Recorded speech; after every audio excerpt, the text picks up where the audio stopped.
제20대 대통령 선거의 여당과 야당 후보에 대한 부동산 공약을 살펴보고 대선 이후 부동산 전망과 부산 재건축 빅3 중 하나인 시영현대 아파트 재건축 전망을 해볼게요. 좋아요, 구독은 저에게 큰 힘이 됩니다.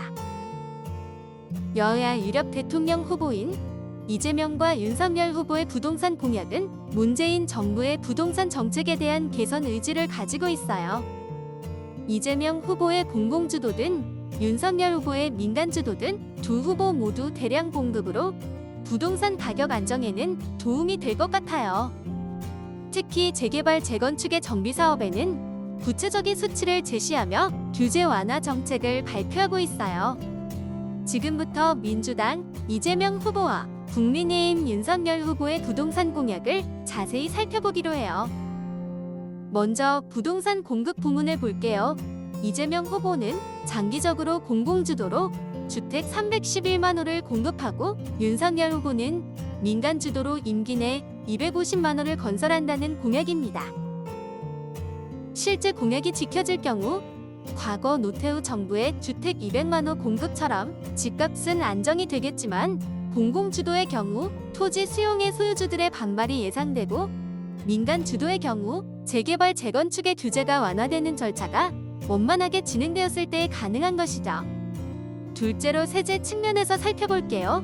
이재명 후보의 경우 국토보유세를 도입하여 모든 토지에 세금을 거둬 세수 전액을 기본소득 예산으로 활용하여 현재의 부동산 보유세율을 0.17%에서 1.0% 수준으로 강화한다는 공약입니다.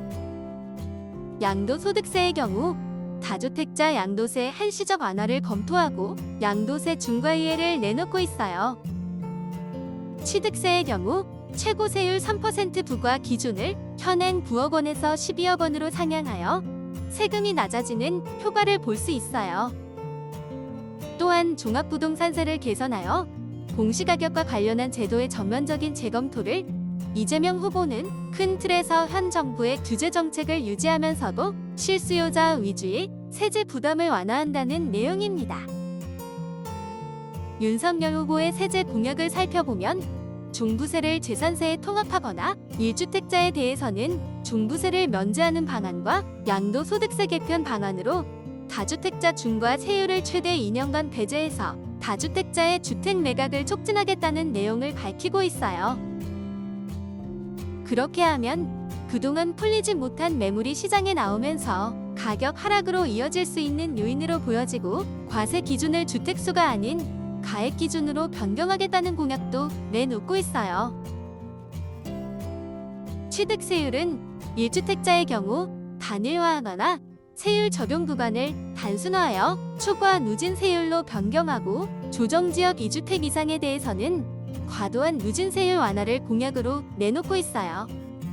두 후보의 세제 부분을 종합적으로 정리하면 공통적으로 양도소득세 완화와 다주택자 중과 배제가 예상되고 취득세율 부과 기준이 9억에서 12억으로 상향 또는 세율 단일화로 세율 부담이 줄어들 예정으로 있고 종합부동산세는 공시가격 제도의 전면적인 재검토와 종부세를 재산세에 통합하거나 1주택자 종부세를 면제하는 방안으로 보유세 부담 완화를 공약하고 있어요.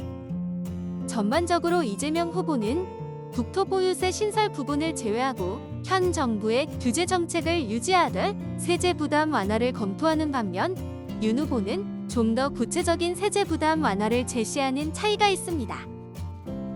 셋째로 정비사업 공약에 대해서는 재개발 재건축 사업의 용적률은 두 후보 모두 300%에서 500%로 상향한다는 내용을 밝히고 있어요.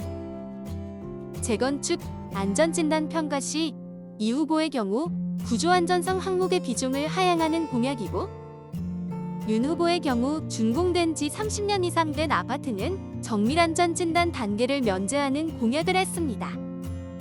2018년 2월 문재인 정부는 재건축 안전진단 평가 항목 중 구조안전성 항목을 20점에서 50점으로 가중치를 상향하여 구조가 튼튼하면 안전진단 통과를 어렵게 만들었고 주거환경 항목은 40점에서 15점으로 가중치를 하향시켜 주거시설이 낡아서 열악해도 안전진단 통과를 어렵게 만들었어요.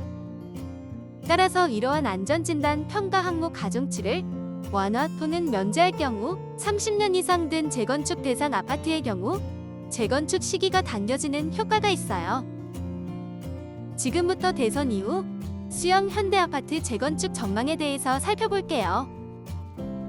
수영 현대아파트는 지난 2021년에 시행한 정밀안전진단에서 D등급인 48.96점으로 조건부 재건축 진단을 받고 적정성 검토에서 C등급인 55.05점을 받아서 재건축 불가 판정을 받았어요.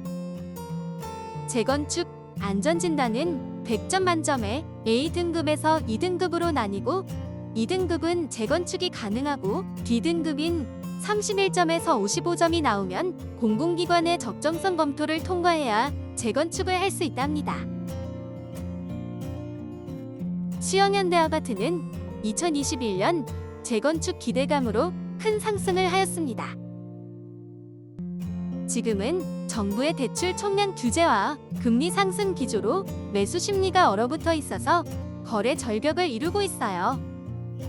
대선 이후의 수영현대아파트는 재건축에 대해 후보들의 공약을 기준으로 구조 안전성과 주거 환경 항목의 가중치를 완화된다고 하면 공공기관의 적정성 검토 없이 안전진단을 통과할 것으로 전망됩니다.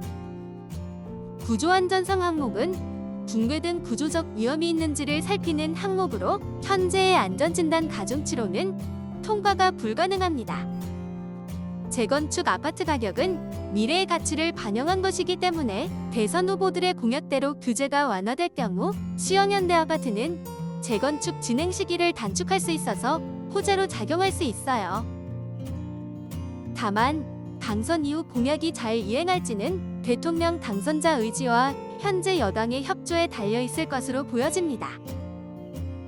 지금까지 대선 주요 후보들의 부동산 공약을 설명하고 수영현대 아파트 재건축 전망에 대해서 분석했습니다. 끝까지 시청해 주셔서 감사드립니다.